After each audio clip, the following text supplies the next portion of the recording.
Welcome back to the TruGolf Academy. You've joined me, Jon Watts, today at Branston Golf and Country Club. Today's video is going to be about maximising the distance with your driver, something we all want to do. Stay tuned to find out more.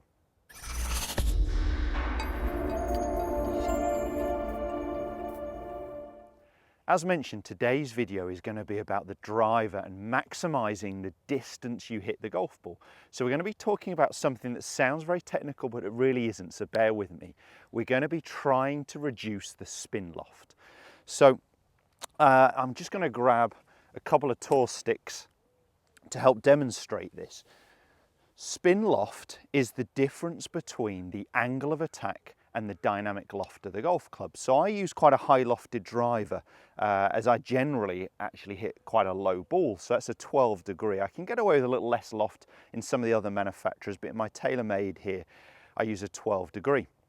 But I will be hitting it with more than that. So how the shaft bows and the head moving backwards, we will create normally more dynamic loft. But the difference between the angle of attack and the dynamic loft is what creates spin. So when we're trying to maximize our distance with our driver, we want that high launch, but we really want to get that low spin rate. So if we are striking down on the golf ball, but adding loft to the driver, we get a big gap between these and we create more spin and we lose more distance. So what we really want to try and achieve is an upward angle of attack, but make sure that we're not adding too much dynamic loft. And you can see what happens there is the gap between my two tour sticks here becomes closer. The smaller the gap between them, the less spin we'll create. So we're trying to create an upward angle of attack, but without creating a lot more loft on the golf club. Now that might sound really tricky, but I'm going to show you a simple drill, something you could do at home, on the driving range, on the practice area, to really try and get that feeling of I'm striking up on it, but I'm not adding a lot of loft to the golf club. And I'm going to show you my data here. So I'm going to have one practice drill and then I'm going to have one actual shot. And you will see the data from my GC2 and HMT as well. So we'll get the difference between the angle of attack and the dynamic loft on the golf club. As I said, something that is called spin loft. So what we really want to try and achieve here is a feeling that we are actually getting the club and our handle rising into impact. Now that scares a lot of golfers because they think they're going to top it from there. Well, one, with a driver, we're teeing the ball up in the air. So if we need to tee it higher, then tee it higher. You know, so you can always peg that ball up a little bit further to help you strike more up on it. But what I would also add in there is the upward part is actually happening nearer the golf ball. If we get to the top of our swing and we're actually getting our chest and our handle trying to rise straight away, then absolutely we're going to be leaning backwards. It's not going to be very efficient. We're going to be probably catching the top of the golf ball or missing it. So we do create some downward push into the ground first, but then our chest and our handle are going to be rising. So the exercise I'm going to get you to do is actually going to be to stop pre-impact here about halfway down, and a little small pump movement. You'll see me done this before, especially with some irons, but from this movement I really want to try and get the feeling that my chest is actually lifting, extending more towards the target. So we're creating extension and rotation here of our torso. That means my handle is actually rising into the ball and we're creating more of an upward angle of attack. The lowest point of our hands should actually be at the last parallel position here, where the club is last parallel to the ground before impact. From here, the handle is actually rising, but we're obviously losing some of that angle in our wrist. So this exercise really helps you get that feeling of, one, I'm pushing down into the ground at that first move, but then I'm extending and rotating, really trying to get that feeling of my chest being very tall through impact, not down this way that we see with so many golfers. We're going to really get that feeling of the chest extending.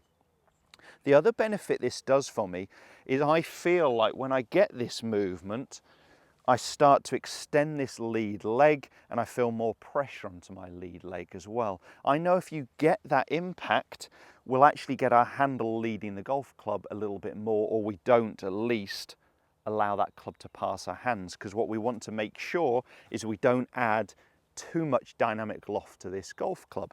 So as the practice drill, what we're going to actually be doing is stopping this position, small pump movement. We're going to feel like our chest extends, but we're going to try and feel, and we're obviously exaggerating this move, that my handle of the golf club stays a little bit higher than the club head itself.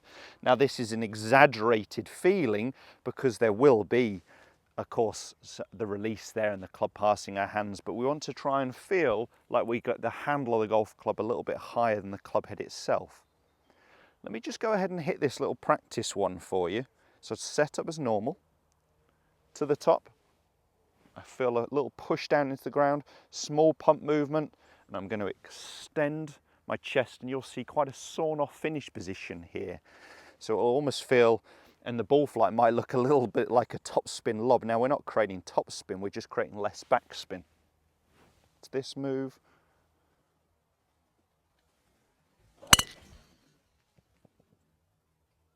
Great. So that ball looked like it was really dipping out of the sky there, and it wasn't topspin, there was just a lot less backspin, but I got a whole lot of roll on that for such a short little movement.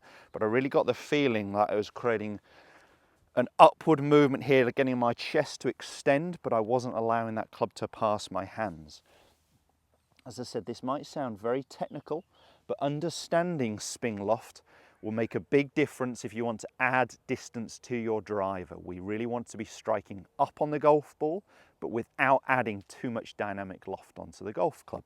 We could start with less and less loft on the golf club to try and compensate. But what I'm talking about here is creating the right impact positions to make sure that we're actually striking more up on the golf ball, but getting our feeling that our hands are leading the golf club a little bit more. Now, level is absolutely fine. We just don't want our handle to be a long way behind the golf club here. So this is what this feels for me. So I'm going to have another practice feeling before I go into a full swing. In the full swing, I'm really just going to concentrate on my chest, feeling like it's extending more. Let's give it a go.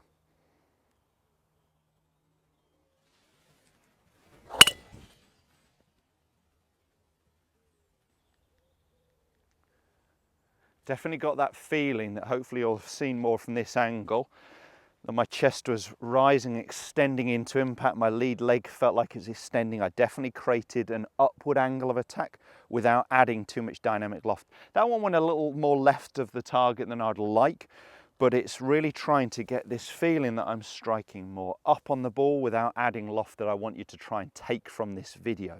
If you can do those exercises, it's really going to help you. Maybe even just doing some with the right hand, the trail hand only, feeling like it's into this position. And then you're really going to get that feeling of the palm actually rising, but without this flipping, adding some loft here. So we can get that sensation of a pushing down. And then I'm extending, and I feel like my palm of my trail hand is still pretty flat. It's not actually facing back towards me, but it's rising upwards. Would give me a very similar feeling there, and another really good at-home drill for you to take away. If you did enjoy the content video, make sure you subscribe to the channel. It is for free, and it makes sure you don't miss any new content every Tuesday, Thursday, as well as the odd Saturday special. Cheers guys, we'll see you soon.